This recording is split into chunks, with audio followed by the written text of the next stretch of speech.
In our headlines on this Tuesday, April 29th, here in Seoul, the Democratic Party looks to launch its committee for the presidential race on Wednesday, while the People Power Party is poised to hold a runoff election to announce its final candidate on Saturday. Meanwhile, a forest fire that furiously fanned out on Hamjisan Mountain in the southeastern city of Daegu on Monday has been contained after almost 24 hours, and authorities are now investigating its cause. On the international front, Russian President Vladimir Putin unilaterally declares a 3-day truce in Ukraine starting May 8th, that is next Thursday, 1 day ahead of Russia's Victory Day. We start on the political front today. Having elected its presidential candidate for the June 3rd election, the Democratic Party is poised to launch its campaign committee tomorrow, that is Wednesday. Our correspondent Shin Ha-young reports.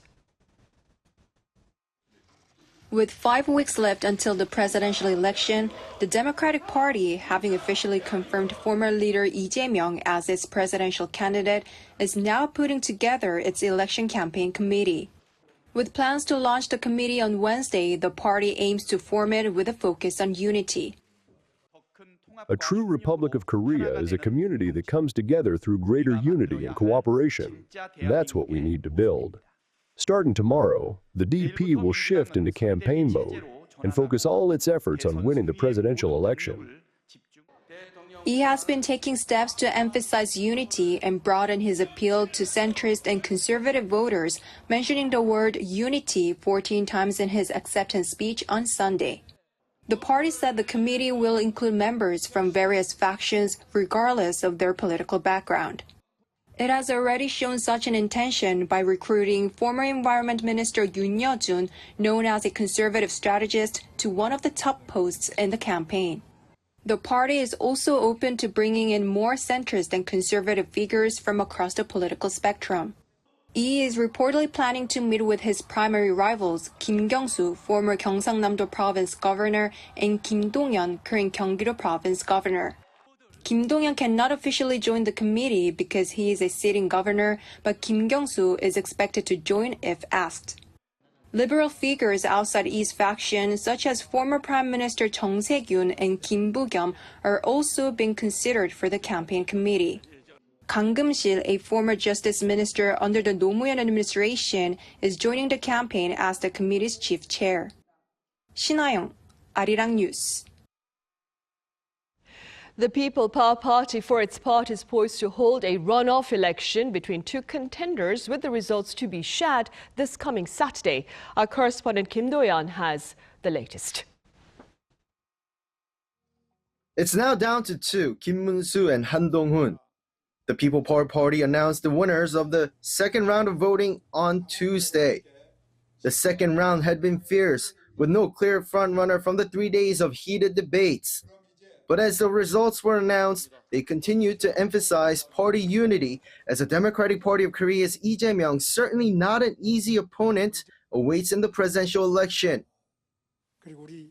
I'm also grateful to Han Dong-hoon for joining me in the final stage of the primary. I believe he has a bright future ahead, and I look forward to seeing him play a major role for the good of our country. In this challenging presidential race, there are differences between Kim Moon-soo and I. But that's exactly why we must team up, like a three-legged race, and stand as one against Lee Jae-myung. The results follow voting on Sunday and Monday under the same rules as the second round, 50% PPP members and 50% an open survey. Neither candidate secured over 50% of the total tally, leading to a runoff, proving the tightness of the race. A one-on-one debate will be held on Wednesday, followed by voting, with the final result announced on Saturday at the party's presidential race convention. Meanwhile, An Chul-soo, in his exit speech, pledged to support the winner of the race.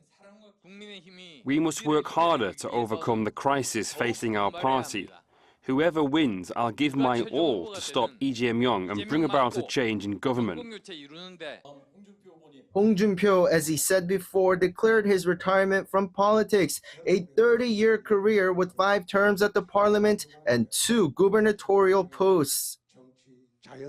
I will return to private life and live quietly.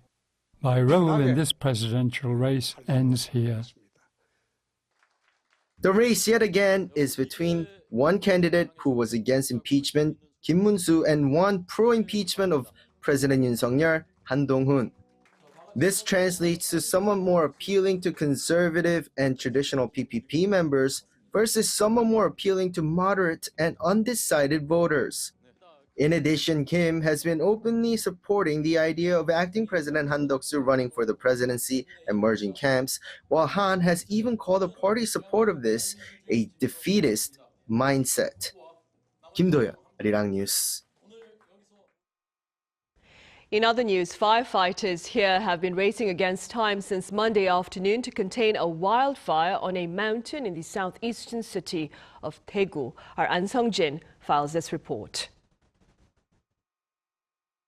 An area the size of nearly 400 soccer fields has turned into ash. At around 12:55 p.m. on Tuesday, the massive forest fire that covered Hamjisan Mountain in the city of Daegu had been put out after nearly 24 hours. The fire reportedly broke out around 2 p.m. on Monday along the ridge of the mountain, and due to strong winds of up to 15 meters per second, the fire spread rapidly. Considering that the city had blocked off walking paths as part of forest fire prevention measures, authorities will thoroughly scrutinize how the fire started. During the fire, authorities had issued a Forest Fire Response Level 3, the highest level, which is issued when damage to more than 100 hectares is expected. Approximately 260 hectares of land were affected by this fire. The Korea Forest Service had deployed more than 50 helicopters and 1,500 personnel. Daegu City had sent alert messages to residents to close their windows and make sure there isn't any additional damage due to smoke, though no casualties have been reported so far. Recent dry weather combined with warmer temperatures and a high-pressure system raised the likelihood of the fire spreading. Though the fire has been contained, authorities are advising caution. Forest fires are still dangerous because they can spread even with a small spark under thick layers of leaves or rocks. We will be monitoring for 24 hours to make sure that the fire has been completely extinguished. The local government had also pledged to provide support for damage investigation, psychological counseling, and property support for residents. Han Sung-jin, Arirang News. A second meeting of senior delegates from APEC member states will begin this coming Saturday on Jeju Island for a 2-week session. This is according to the Foreign Ministry here. The first such gathering took place earlier in March in Gyeongju, the host city of this year's APEC summit, which is scheduled to take place in late autumn. Over 3,000 officials are expected to fly into Jeju for the latest forum that includes discussions on demographic trends and artificial intelligence. Starting in late June, the base subway fare within the Seoul metropolitan area when using a transportation card will rise to 1,550 won or slightly above $1. The current base fare for the subway stands at 1,400 won. The hike in fare follows a meeting among officials of Seoul Metro and their counterparts from Gyeonggi-do Province, Incheon City and the Korea Railroad Corporation.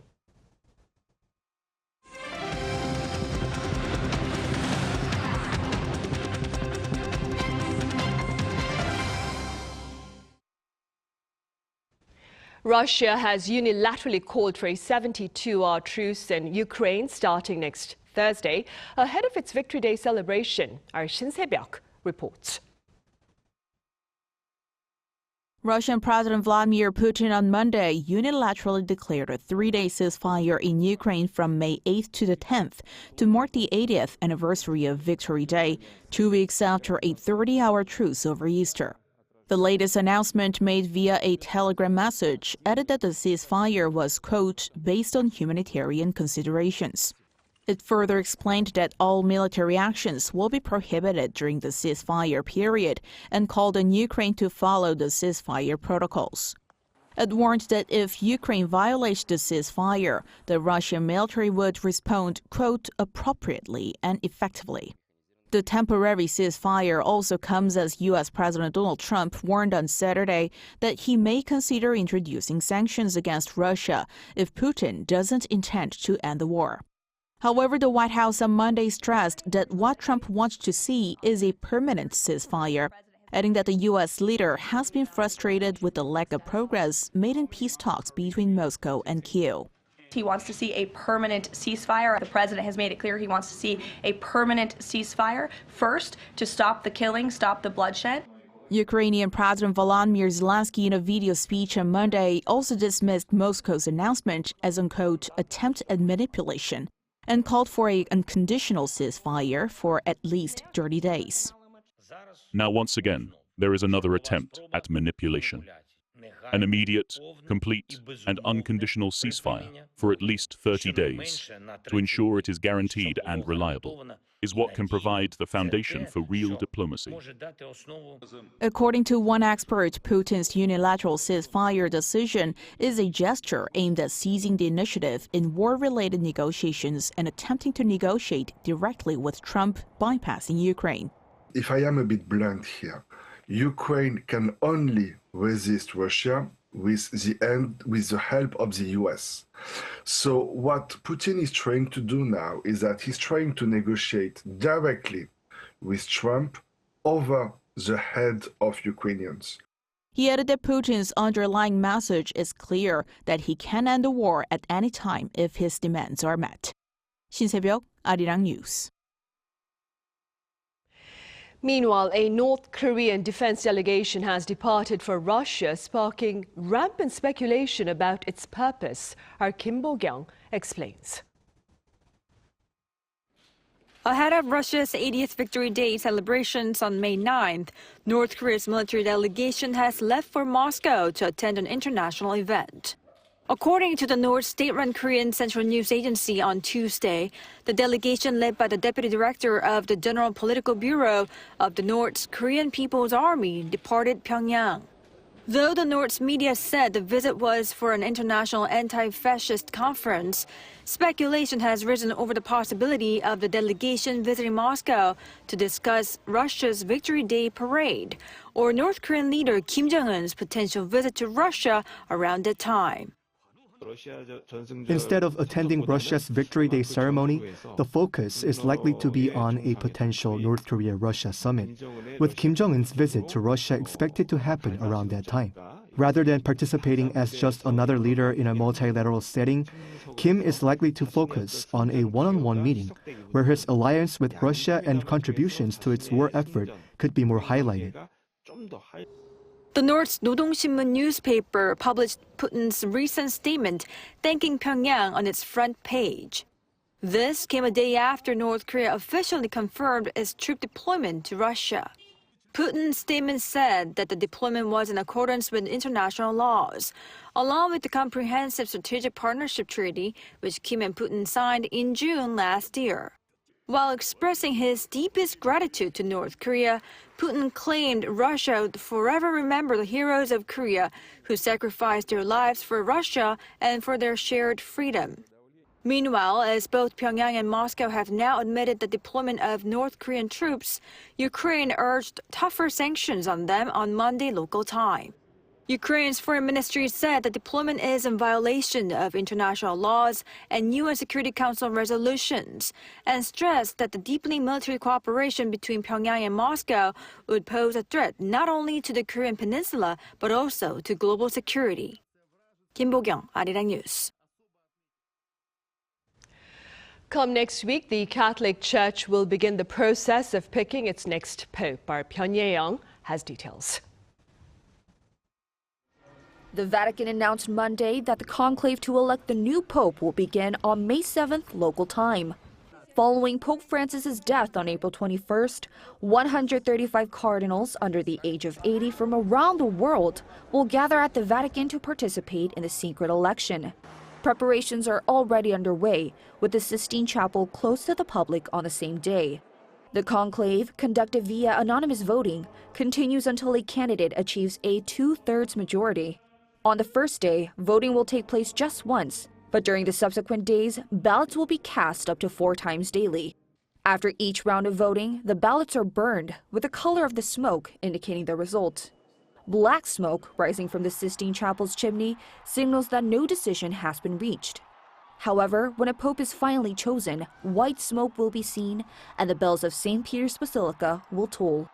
And with the dates of the conclave announced, attention is now turning to potential successors who could shape the future of the Catholic Church. Highly discussed contenders include Cardinals Pietro Parolin of Italy, Luis Antonio Tagle of the Philippines, Pier Battista Pizzaballa of Italy, Peter Turkson of Ghana, and Peter Erdo of Hungary. Also among the papabili, which refers to those in the running to become the next pope, is Korean Cardinal Lazaro Yuhung-sik.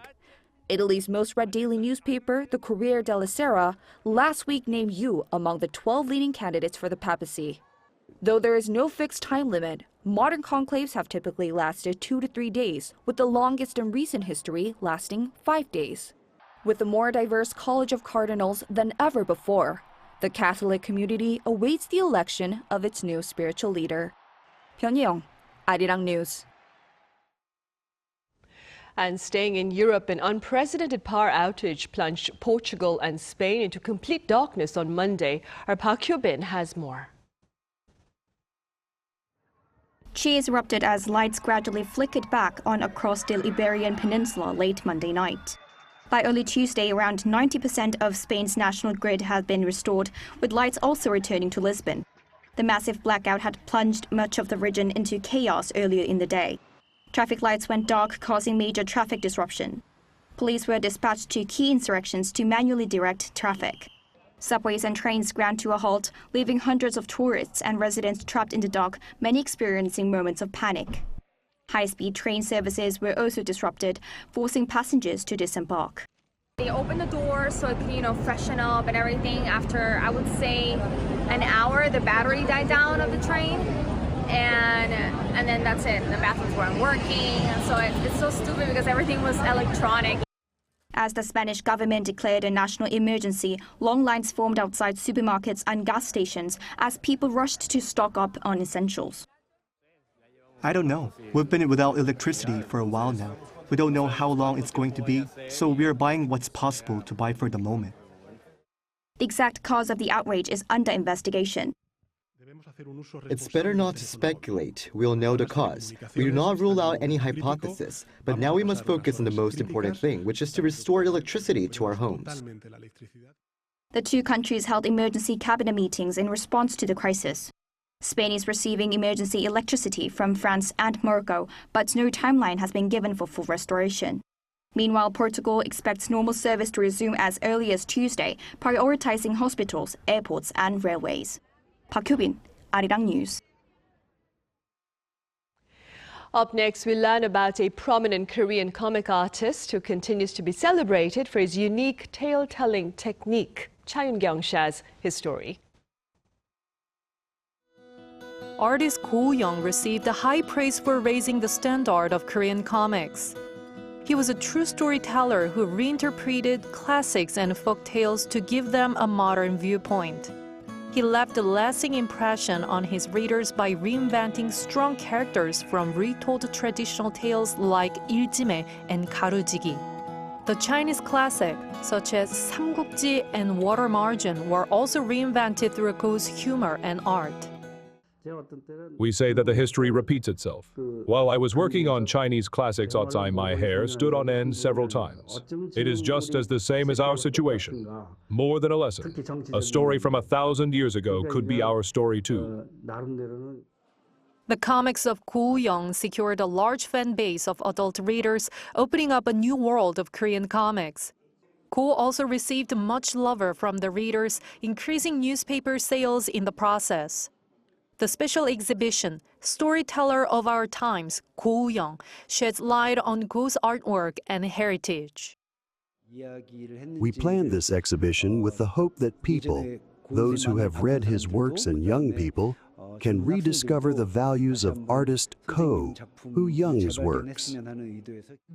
Koh's various works have been exhibited, such as his most well-known pieces, scripts, and sketches. Visitors can see a timeline of the life of the artist and his work at the exhibition, which will be run until May 16th at Cheonggang's Comics and Animation Library in the city of Icheon, Gyeonggi-do Province. Cha Yoon-kyung, Arirang News.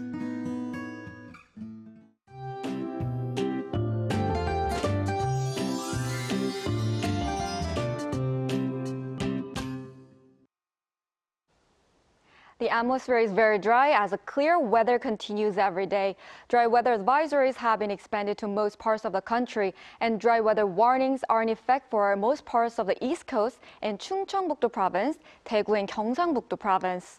Strong winds in the inland areas will subside today, but strong winds of around 20 meters per second will blow along the coast and the mountainous areas of Gangwon-do Province until tomorrow.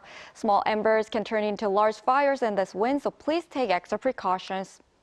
Tomorrow morning, Seoul will start off at 12 degrees, Daejeon, Gwangju, and Daegu at 10 degrees. There will be high temperatures across the country tomorrow. More rain is forecast nationwide on Thursday afternoon to relieve the dryness of the air. That's all for Korea. Here are the weather conditions around the world.